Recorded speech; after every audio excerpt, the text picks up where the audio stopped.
Pow! Pow! Pow, pow, pow, pow, my beautiful people. Hello, Harry here in the house.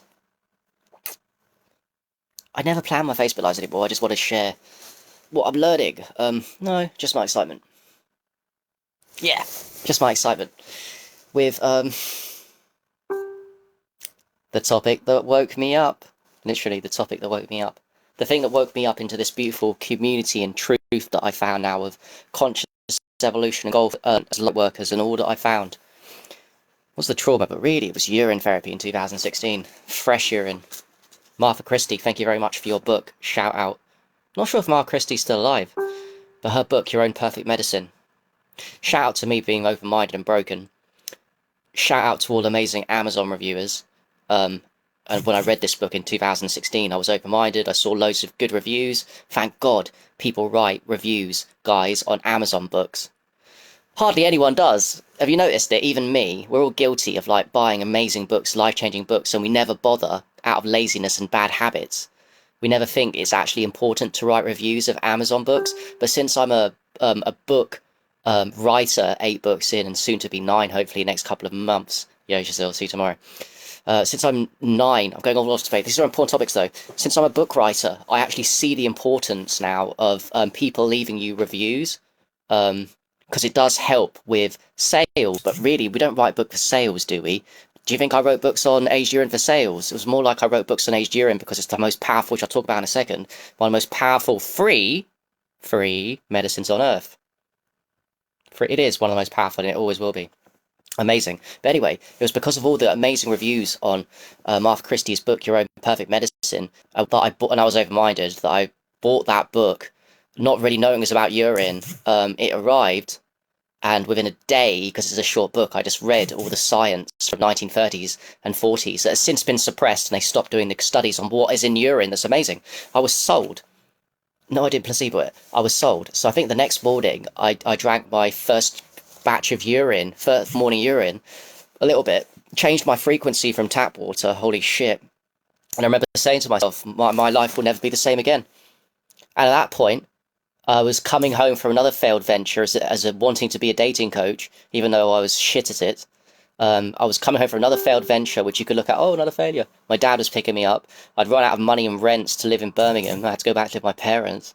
And yet, the urine therapy really did wake me up because I knew that I could maintain a very, from just fresh urine, high consciousness vibration state without having to pay too much any money for it. It was amazing. Free medicine. Blew my mind. So yeah, it did come true that my life would never be the same again when I first started urine therapy in 2016. It's amazing. Anyway, bypassing a little bit. Yeah, so this one, look, one thing with me and urine therapy is, or one thing that I don't like, and I try not to judge people is, I don't like people that are dogmatic with the process of urine therapy. Let me give you examples. This might be quite a long talk if you care to listen. There might be some nuggets in here for you. I'm not dogmatic with it. What do I mean? You're going to find people that might be aware of the benefits of urine therapy, but tell others that, oh, you need to have for example, a perfect diet. Whatever perfect diet is, because nobody actually agrees on what a fucking perfect diet is. Do they? Some of it's raw carnivore, some of it's vegan, some of it's ultra, I don't know, do you know what I mean? No one actually fucking, or just fruit, some people they think it's not, like, no one actually agree, or something it's just blood type.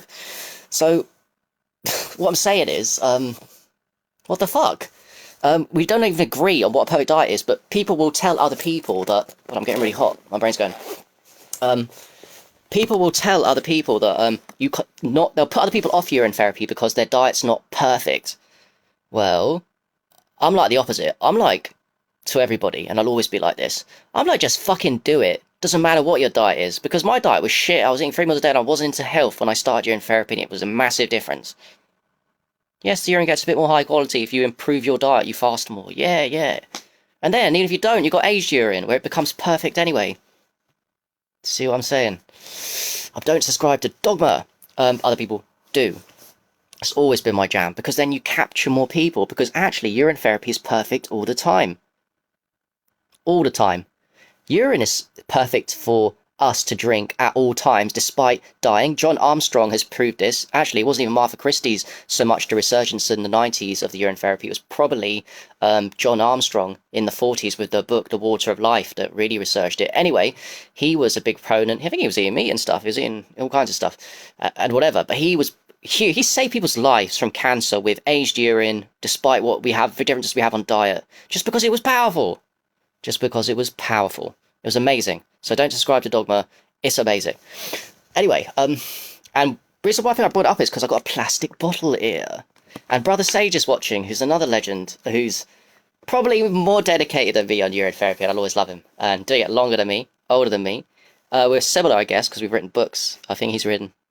Correct if I'm wrong, Bro Sage. Definitely written 2 books, The Healing Waters Within, and your second one. I've got both of them. They're good books on urine therapy. I've written 2 books on urine therapy. That's cool. So we've got something similar going on there. But anyway, I'll never forget something that Brother Sage says. I wonder if you remember this. When people criticizing me for recommending to other people to store your urine in plastic bottles, which, by the way, I'm not stupid. I do know it's not as good as glass. Yeah. But Brother Sage something smart. I'll never forget it. He said Shivambu is more powerful than plastic. Fact. How do you know this? Age your pee in a plastic bottle, let it sit for a few weeks or a few months, drink it, and then let me know whether you can feel the plastic leaching out into the urine, or can you feel something actually called uber super fucking structured water that seems to bypass the toxins in the plastic. There probably is a little bit of shit in here because of the plastic, but trust me, it's like fresh urine generally when people say, oh, there's a little bit of lymphatic waste, a little sediment at the bottom. It's called 0.001% bad stuff in the urine, even if you're in really good health. There's pretty 0.00001% bad stuff. Guess what that means? There's 99.99999% good stuff. And then, if you focus on the bad stuff after I've told you anyone's fresh, even if you're dying, especially if you're dying, and aged urine and plastic bottles, and then if I tell you, oh, the actual truth, there's a small, ridiculously small amount of bad and a amount of good, and you still focus in on the bad stuff, that tells me a lot about you and where you sit in your brain. Because guess what? There is a lot of bad stuff going on in the world right now with COVID and all that shit. But you gotta trust. That's a 0.0001% compared to the 99% magic that's within your own fucking body and your energy systems and consciousness and all the synchronicities and the angels and the spirits that are working towards a higher good. So it tells me a lot about people, what they focus in on. I mean the Dr. Morse lot, lymphatic focus, the 0.001%. That's what I mean. Anyway, fuck, let's get on to this actual thing. This is I'll try and make a Brit bad. I see you watching. I was trying to message you earlier today for something. Interviewing that guy again, Jerry. I'm interviewing that psychiatrist on Wednesday for the 3rd time, so that's cool. That's what I was going to message you.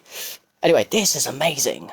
Aged urine in a plastic bottle. Now, I've left this one. It's quite old. I can tell because of the smell and the taste. It's got a very refined taste, which I fucking love. And I've not been eating great today. And my the way I do it is when I've fucked up, I have to get back on the aged and go more hardcore. So one way of doing it is to take aged urine, and drinking it is awesome. I wrote about my first book, The 8 Ways to Do Aged Urine. It's probably 10 or 11 ways, actually, to do aged urine. Drinking it up the nose, eye drops. Oh my god, I'll do another live on those in the next few days. And ear drops and eye drops. Amazing. On the skin, oh my god. But yes, we have issues with smell. You need to be by yourself. But the secret for that one is do it at night time in your room. Do the aged urine rubs at night time in your room. And in the morning, I guarantee there'll be no smell. Because you're an organic being. It seeps into your skin. It stays on there smelly for a few hours. Then disappears. So that's the secret. Plus you get an amazing sleep in it. Up the bum. Aged urine, and drinking, under the tongue too. And that's what I've done. Like, drinking it is awesome, but truthfully, drinking aged urine does lose. If you're going to compare, just do what you can. I'm not judging people, even if you don't want to drink it. But drinking it does lose something to the digestive system. We know this because if you compare drinking it to putting it on your skin, rubbing it into your skin, there's a huge difference in vibration. Oh my god, drinking it, mind you, is very powerful. I'm just talking by degrees of power. This is one of the most amazing medicines. free, no, I'm going to take that back. It's one of the most amazing free medicines, because I also know some amazing supplements, truly some amazing supplements that are equal parts to age. But in terms of free, and you can make this, you can have loads of this, amazing. I'm saying, so drinking it does, but then because I fucked up a little bit today, I thought, okay, well, I've got quite a lot. I know a better way than drinking it, but I can't put it on my skin because the smell, my parents' house for Christmas. I can put it at night time, but not in the morning. I'm going to go out of the room, so it'll smell. I thought, okay, so drinking it's cool, but loses something. What's the best thing I can do? Oh, I know, I remember. Under the tongue. Great one. Under the tongue, and hold the aged urine. Fresh urine too, but especially aged. Hold it under the tongue. 2 minutes, 5 minutes. Holding it under the tongue is where the nodes, the lymph nodes, and basically this is direct access into the portals of the bloodstream, bypassing the digestive system where something is lost, unfortunately, when you drink it. Not to say again that drinking aged urine is not the most amazing thing ever, but by degrees of amazing, if you can bypass this digestive system loss a little bit, like through topically or under the tongue, amazing. So under the tongue definitely bypasses the digestive system lost, and I just felt amazing. So I took. By the way, when you're doing it under the tongue, understand that when you hold it for 5 minutes, don't put too much in your mouth. Oh, this is it. You can save even more because your saliva obviously increases the quantity of the fluid. Your saliva's going to be under the tongue as saliva, so don't put too much, or you're going to be holding a big bulb in your mouth. So I was doing that for 5 minutes. I took another swig, 5 minutes. I must have gone 4 or 5 rounds of holding under the tongue, 4 or 5 minutes. Felt fucking amazing. Is that the only thing I did? 1 second. Yeah, that's the only thing I've done, like 4 or 5 times, 4 minutes or 5 minutes each under the tongue. And what I noticed is, 2 things I noticed. These 2 things, because I don't know, I just feel so different. These 2 things I noticed. First of all, I noticed, I am doing semen retention, which is another whole different topic for guys, and amazing. But I noticed my energy down there in my genitals is very high. Like, or actually it's my prostate too, so I can feel the sexual energy that was just plain there from semen retention. Guess it's circulating a little bit, just got magnified through holding this under the tongue 4 or 5 rounds for 4 or 5 minutes. Why? Because this is fucking electric energy. This is extremely negatively charged. This is uber super structured water.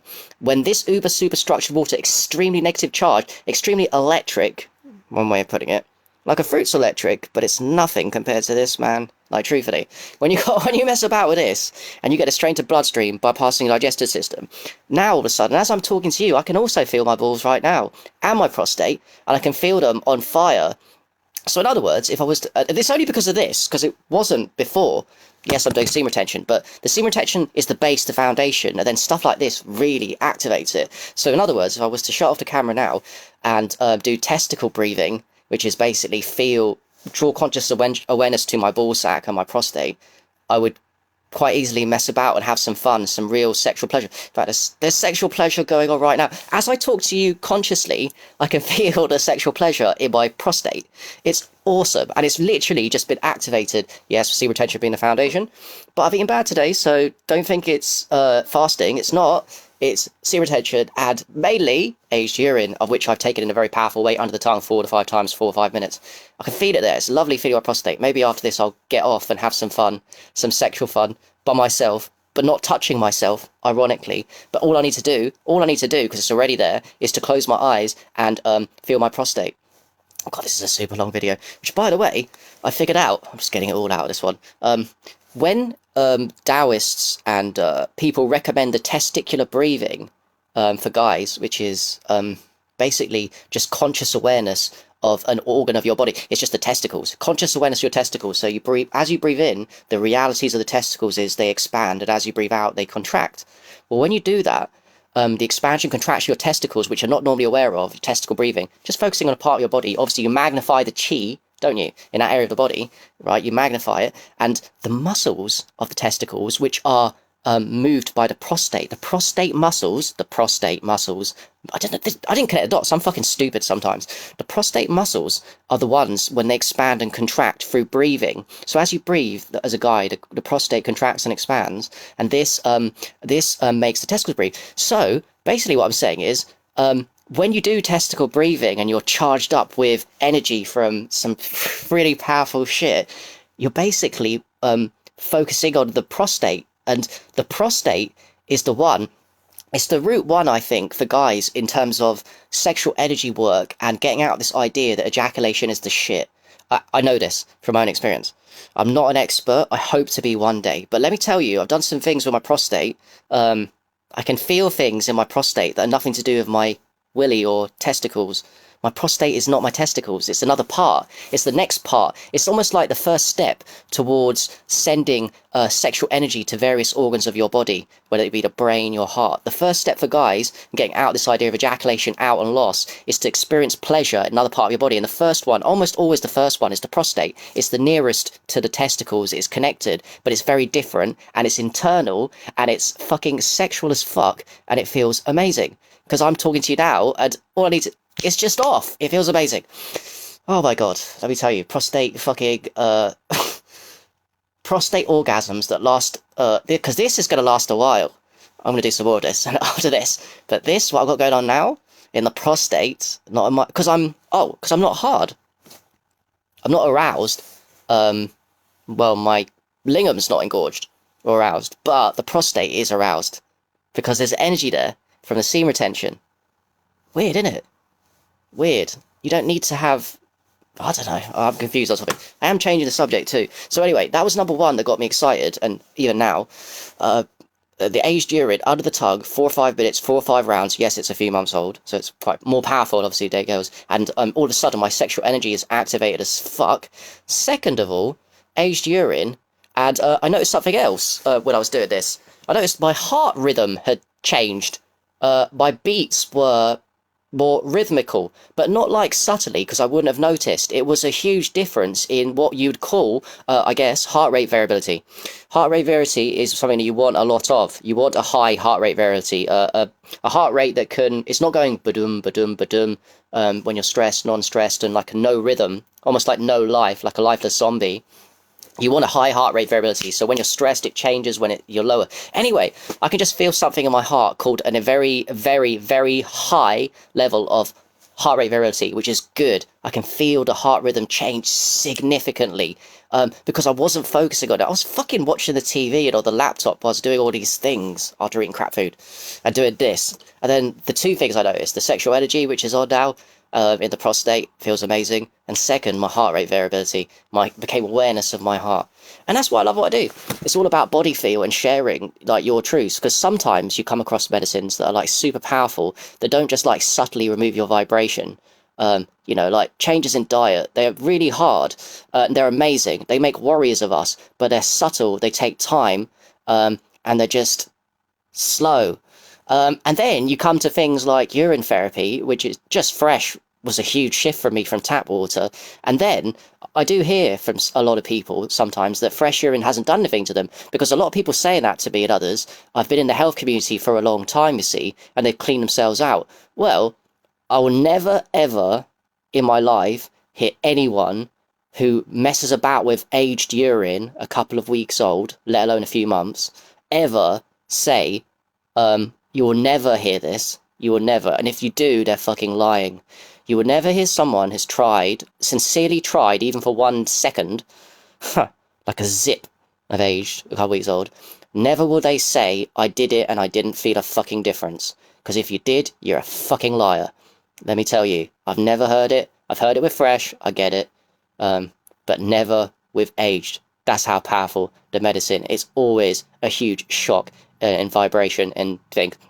I mean, I'm grateful to people like Monica Shute. I don't know what she's doing now. She's a legend, and she's definitely got me doing all that I do, and Brother Sage and all these amazing peoples. And there's levels, man. Like aged urine and fasting opens up the Kundalini, blows your mind. Urine fasts are possible with fresh. Imagine if you did fasting, you know, I guess dry fasting, which does sap your energy, but it also, paradoxically, does clean you out like you wouldn't fucking believe. In these hard times, it's quite hard to do, isn't it? Because we're poisoned and we've got so much toxins coming out. It's a struggle, in other words. What I'm saying is, it might be a struggle for a lot of us to become full-on breatharian, whatever that means, because everyone has different terms for it. As in, not eat and dry fast, you know, almost like we fucking probably die, let's be honest. If we're 20 days, 30 days dry fasting properly, not touching rain, not touching water, after 30, 40, 50 days, 60 days, no doubt we'd be fucking dead. But the reason why I'm saying that is because if you did aged urine as your only medicine with dry fasting, your only liquid, oh my god. Oh my fucking god. I can just imagine, with what I said earlier about how I know this is electric energy, it's electric enough to all of a sudden activate my sexual energy that was there with the foundation with semen retention, is now in my prostate, and it feels amazing.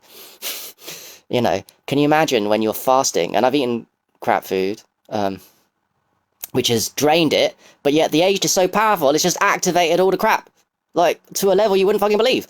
It's almost like it undoes a lot of the bad damage from food, all of the lack of energy. Say eating junk food or eating too much food, even if it's good food sometimes, is like taking away your electrical energy, your body's powerful energy. Well, the aged urine, if you use one of the most powerful ways to take it in, or just anything, but like under the tongue, bypass the digestive system, over on the skin, oh my god, up the bum. I did up the bum today. Maybe that's a factor in all this. Haven't done that in ages. I don't think it, yeah, it probably is. It probably helped, but it's definitely the under the tongue thing.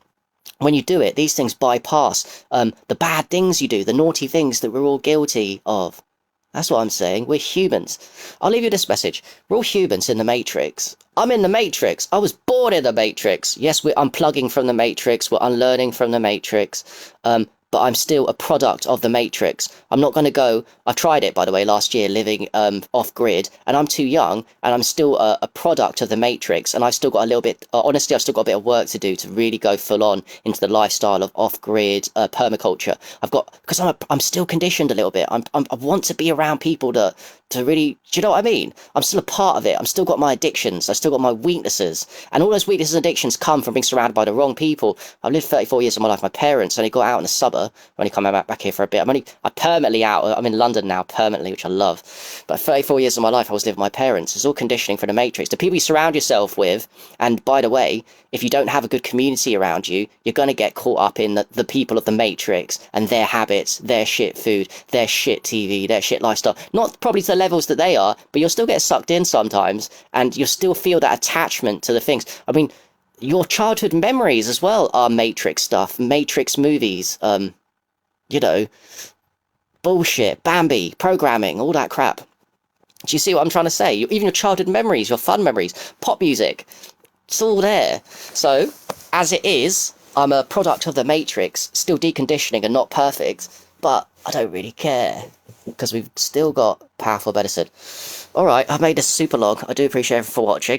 If no one was watching, I'd be like, oh, okay, just talking to myself. I hope someone's got value from this. And lastly, I'll leave you with the fact that I am super excited. Next year's going to be a busy fucking year for all of us. Oh my god, let me tell you. I've got a huge things going on. The main one I'll show you now. Well, not the main one, the one relevant to this, I guess.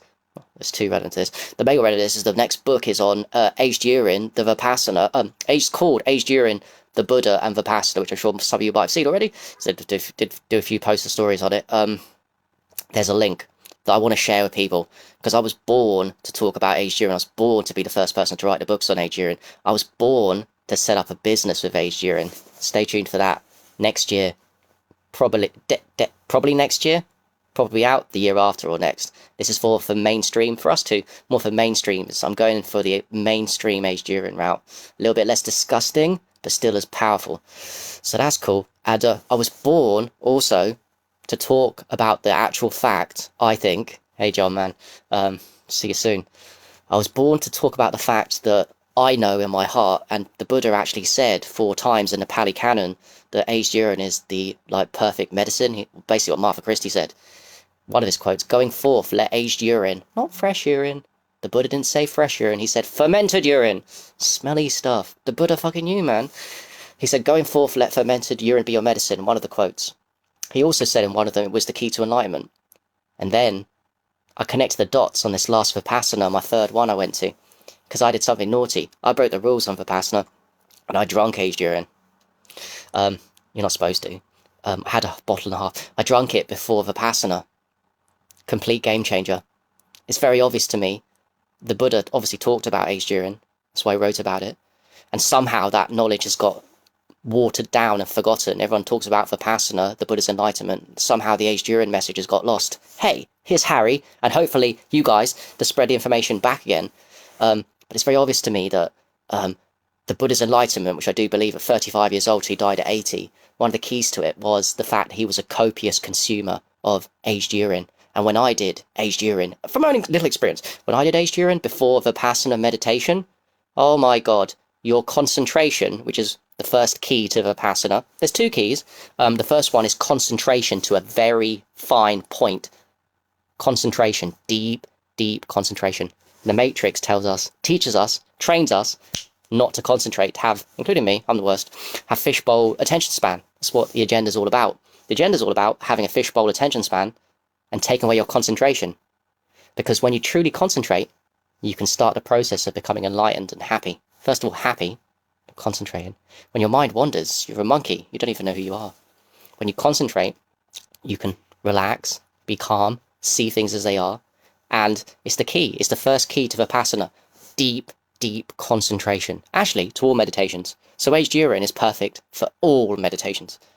But my favourite meditation, lifelong, because I do believe it is one to remove the sankhara, the traumas, and really, not that I don't think I'm going to be enlightened. I don't think that. I mean, you can with it, but it's not my stage of evolution of this journey. I've got more work to do in many more lifetimes. I've come at a low level of stage, in my opinion. It's okay, though. It's all okay. I'm not judging myself. But anyway, aged urine superpowers your concentration for all meditations, especially Vipassana. There's a huge difference before and after. And all I was doing was sips of a few weeks old. Not on the skin, because obviously that would alert people, and that wouldn't work. I was just taking zips of aged. Very obvious to me. So, one of my missions is to spread the word. Not just on urine generally, but the fact that Buddha got enlightened through it. It sped up his enlightenment process. Believe that if you want. But yeah, I'll write it in the next book, and I'm going to talk a lot more about it. And yeah, Preston, it's fermented. Yeah. And that's it. Yeah, alright. I'll leave you guys. I could talk forever about stuff, but yeah. I appreciate everyone for watching. Have an amazing day. I appreciate all of you. I know a lot of you here understand the power of urine. At least you're open-minded to it. A lot of people aren't. And I'm also starting a urine therapy meetups in London, where I live, in Forest Hill. It's Greater London, but it's very near Central, near Canada Water. You just go down a bit. Where I live, I'm starting a urine therapy meetups. It's all tied in with a book, tied in with my passion for urine for aged. I want us all in London, not 8 million people, to start helping each other. Those that are in the know, like you guys watching this, but also those in, a lot of it is targeted towards people that don't know, newbies. So in the moment, I'm networking in various groups in London that I go to, non-related to urine, spiritual community stuff. I'm networking and trying to get people involved in this urine therapy meetup so I can watch people's journeys grow. That's always been my dream, to see people, to guide people from beginners in real life, to watch them change, to let people see the power of aged or fresh at the beginning and an aged especially. I want people to see the truth and the reality of urine therapy and what it can do for them. People think they can't do anything. One more thing I'll leave you with is people say, oh, urine therapy won't do anything for me. One criticism I hear is, oh, but I'm already so healthy and so happy. I don't need urine therapy. And in a way, I hear what you're saying, because I do believe that some modalities aren't for everybody in this lifetime. Everyone has their specialties, their niches. Just like urine therapy is my niche, is what woke me up. I respect other people's niches, but I won't always involve myself in other people's niches. And I understand when people say they aren't for urine therapy, but sometimes people say, I'm healthy and happy, they won't do anything for me. Well, I know in my heart, I don't often respond to that verbally, because I don't really want to judge. I don't really want to trigger, and I can tell when people really responding is a waste of time. But in my mind, I think, oh, you are so fucking wrong, brother, sister, whoever it is. You're so fucking wrong. The aged urine is the game changer. And every now and again, I meet somebody, I'll tell them about it. It's often guys, more often than girls. I'll tell them about it, and they're like, they hadn't heard of urine therapy before, and all of a sudden they say, okay, I'm going to start collecting my pee, my aged urine. I believe you, Harry. I'm like, yes, that's it, brother. You start collecting your pee, and I'm going to guide you through the process. And I love you for being open-minded and believing me and putting your trust in me, but I can't wait for you to try it for yourself. You're going to get the rewards for being open-minded and keen to listen to my truth and to accept it and to be ready for it at that stage of your journey, to really try something new. Because once you try something like this, there ain't no going back. It becomes an addiction, not in a bad way. You get addicted to your highest vibration. You get addicted to being happy. You can control your happiness to an extent, can't you? Through physical health, aged urine. Look what I said, it majorly increases heart rate variability. I have to in the future, with my aged urine product, I'm going to do before and after tests of HRV to show you guys the difference. Before aged urine, HRV, heart rate variability, and after, huge difference. Heart rate variability, basically, vagus nerve, compassion, Buddha nerve, nerve of compassion, it's all linked. Alright, I'm talking too much. Do you drink I heard you drink the ammonia age. Oh, everything, bro. No holds barred. I'm a pussy for some things. For example, I don't even like needles and injections. Obviously, not vaccines. I mean, just blood tests and all that bullshit. Yeah, I guess I'm hardcore in other areas. It's a paradox. I actually like the smell of it now. My stuff. So, yeah. Alright, cheers guys. Appreciate everyone. And have an amazing day. It's night time here. It's 9:19 in the UK. I think it'll be 4 PM at EST and 1 PM at... So have an amazing day. If you're in America, enjoy it. And off to bed soon. Well, I'll try and sleep, but I've got a lot of energy, haven't I? Too much piss. But there we go.